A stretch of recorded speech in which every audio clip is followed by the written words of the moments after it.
अनेकांना वाटतं हे स्मारक एका पोर्तुगीजाचं आहे, सेंट झेवियरचं आहे, परंतु हे स्मारक खऱ्या अर्थानं शंभू छत्रपतींच्या पराक्रमाचं आहे.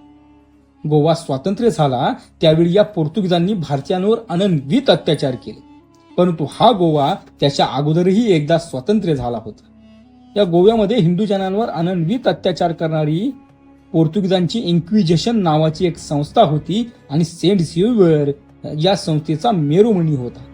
या सेंट झेवियरचा प्रतिनिधी व्हाईसराय असायचा. या कोंड दी अलवरवर एकदा शंभू छत्रपतींनी हल्ला केला आणि हा कोंड दी अलवरची चारी बाजूनी कोंडी केली. तो शरण आला आणि शंभू छत्रपतींनी न भूतो न भविष्यती पराक्रम केला. ज्या पोर्तुगीजांनी आदिलशाहीला नमवलं होतं, ज्या पोर्तुगीजांचं परवानगी घेतल्याशिवाय मोगलशाहीला दर्यावर उतरता येत नव्हतं, त्या पोर्तुगीजांना शंभू छत्रपतींनी सेंट झेवियरच्या पायावर जायला मजबूर केलं. या सेंट झेवियरच्या पायाजवळ व्हाईसरायने आपली राजचिन्हे ठेवली आणि करुणा भाकली. या संभाजीराजापासून गोव्यातील ख्रिश्चन रहिवाशांचं आणि आमचं रक्षण केलं.